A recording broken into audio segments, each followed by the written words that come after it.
After awkwardly deflecting Justin's absurd marriage proposal by calling myself a hooligan, he showed up at my doorstep anyway, rambling about some incident and conspiracy against me. I surprised even myself by asking for strands of his hair before he left. Then Justin had the audacity to call and declare me his girlfriend, simply because I said I don't want marriage.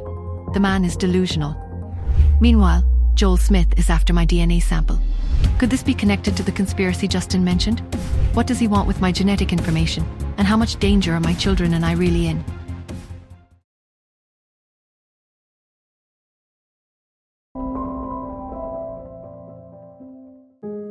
The man in the black hoodie, Quentin Smith, apparently handled the Smith family's less savory tasks.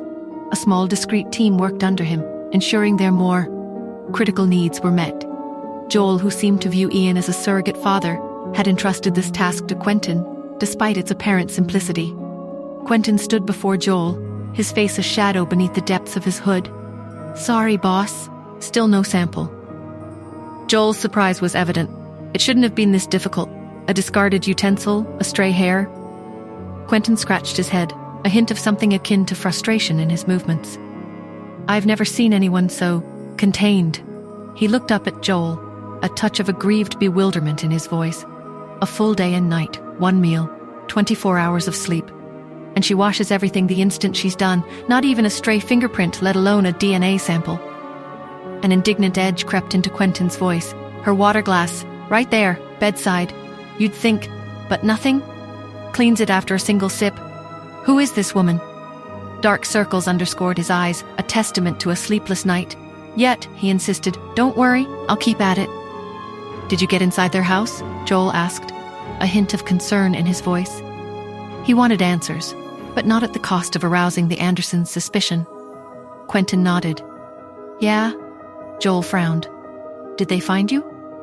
The last thing he needed was to make enemies with the Andersons. Quentin shook his head, a flicker of professional pride in his shadowed face. "Trust me on this. Light as a ghost. My gear leaves no trace." Joel nodded a grudging acceptance. He turned to leave. "Where are you going?" Quentin asked. "To take my daughter to school."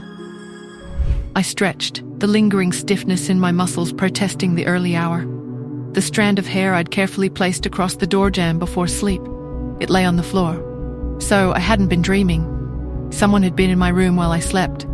I moved silently through the house, every sense on high alert. Nothing seemed to be missing. My water glass by the bed, the trash bin in the bathroom. Those were the only things that appeared to have been touched. Disgusting, I thought, a shiver of violation creeping up my spine. My mother's paranoia suddenly felt less like a quirk and more like a survival mechanism. I was already living a life as inconspicuous as possible, yet they still sought to intrude. Would I ever truly be free? I shook my head, pushing the unsettling thought away. Cherry needed to get to school. On the way to the school, Tanya, who was in town and in our lives, drawled, "Has the world tilted on its axis, Nora? You're actually taking us to school? And before sunrise, no less." "Oh, I have a pre-op consultation at the university later," I replied, my tone matter of fact. "The school just happens to be on the way." She clutched Cherry to her chest. "Look at your mother, Cherry. Such selfless devotion. It's truly, breathtakingly self-serving." Cherry sighed. "Why must you humiliate yourself by asking something like that, Tanya?" Tanya blinked, a slow dawning of understanding spreading across her face. She coughed. "Point taken, darling." Cherry released a breath he'd been holding. "Will Mia be at school today?" A shadow crossed Tanya's face. "I don't know, sweetie." Cherry's small brow furrowed. "Can you call them and ask?" Tanya's jaw tightened. "Let's talk about it later, Cherry." After dropping them off, I drove to the university. A pre-op meeting with Director Shaw and the neurosurgery team awaited. I parked outside the conference room and was about to head upstairs when I saw her. Tina York, clutching a small notebook, her expression radiating an almost manic excitement, was also heading towards the building. She caught sight of me, her steps faltering. Sure enough, she changed direction, intercepting me before I reached the stairs. "What are you doing here?" she demanded, her voice sharp and territorial. I glanced at her, offering no explanation. Tina stretched out her arm, blocking my path. "Sorry, but we have an important meeting with Director Shaw. If you're looking for him, I suggest you wait in his office. Unauthorized personnel aren't allowed in the meeting." A slow grin spread across my face. Unauthorized personnel? I repeated, my voice laced with amusement. Tina nodded, her eyes narrowed.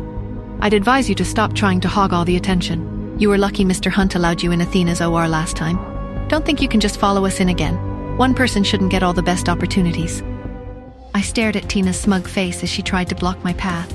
She had no idea who I really was or what I was doing here. None of them did. I wondered, how many more secrets would I have to protect before this was over? Who sent someone to collect my DNA and what do they hope to find? How long can I protect Cherry if they're closing in on me? Is my mother's paranoia justified? And are the same people who hunted her now after me? Hi, Nora here. If you are wondering what happens next, then download the Pocket FM app and listen to the exciting episodes of Saving Nora Now with the link in the description.